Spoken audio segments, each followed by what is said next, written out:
અહેમદાબાદ મિત્ર ન્યૂઝમાં આપનું સ્વાગત છે। રાજકોટના નવરંગ નેચર ક્લબના પ્રમુખ વીડી બાલા વાંકાનેરની સરકારી શાળાઓમાં જૂનવાણી રમતગમતથી વિદ્યાર્થીઓને આત્મનિર્ભર કર્યા અને સાથે ખુશખુશાલ પણ કર્યા।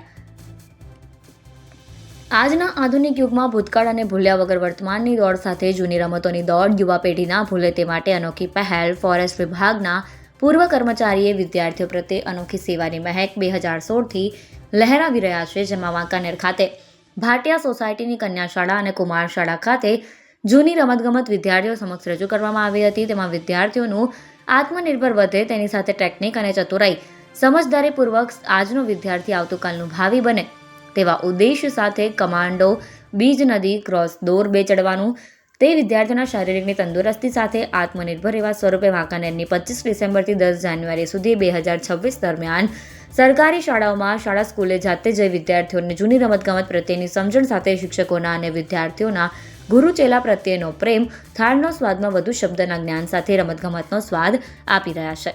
અહેમદાબાદ મિત્ર ન્યૂઝ રિપોર્ટ આરિફ દિવાન વાંકાનેર। સાહેબ આપનું નામ શું? વીડી બાલા। આજે ભાટિયા સોસાયટી કુમાર શાળાની જે મુલાકાત લીધી છે હાજી, એના માટે ખાસ તો હું શેરી રમતો રમાડું સૌરાષ્ટ્રમાં અને નિવૃત્ત હું છું રેન્જ ફોરેસ્ટ ઓફિસર અને પ્રમુખ નવરંગ નેચર ક્લબ રાજકોટ। 2016થી હું નિવૃત્ત થયો છું અને દર વર્ષે 200 સ્કૂલોમાં હું શિયાળામાં શેરી રમતો રમાડવા જાઉં અને લગભગ 10 વર્ષ થયા છે, એટલે લગભગ 2000 જેવી સ્કૂલોની અંદર મેં 2 લાખ વિદ્યાર્થીઓને શેરી રમતો રમાડું।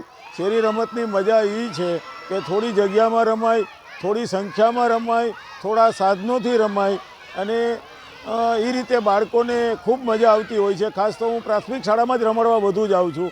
એ ઉંમર એવડી છે, બાળકોને ખૂબ મજા આવે।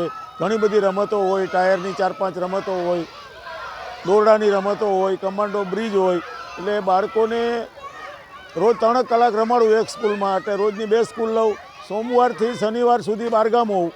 વાંકાનેર મારો 3જો પ્રોગ્રામ છે અને મહાકાળીની ટેકરી જ્યાં છે ગાયત્રી મંદિર ત્યાં રોકાઈ જાઉં અને રોજની 2 સ્કૂલો લઉં। શિક્ષકો મને લઈ જાય, મૂકી જાય। કોઈ ચાર્જ લેવામાં આવે? કોઈ ચાર્જ લેવામાં નથી આવતો, વિના મૂલ્યે।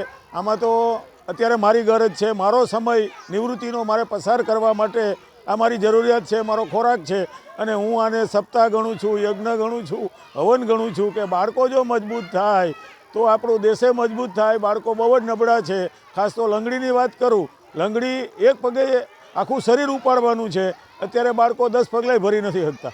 બહુ ચિંતાનો વિષય છે અને ખાસ તો આ બધું સમજાવતી વખતે હું કહું કે ભાઈ તમે શ્રમ કરજો, રમતો રમજો અને બજારના પડીકા તમે ખાતા નહીં। ધન્યવાદ। અહેમદાબાદ મિત્ર ન્યૂઝની યુટ્યુબ ચેનલને સબસ્ક્રાઇબ કરો અને બેલ આઇકોન જરૂરથી દબાવો, જેથી દરેક મહત્ત્વના વિડીયોની નોટિફિકેશન તમને મળતી રહે।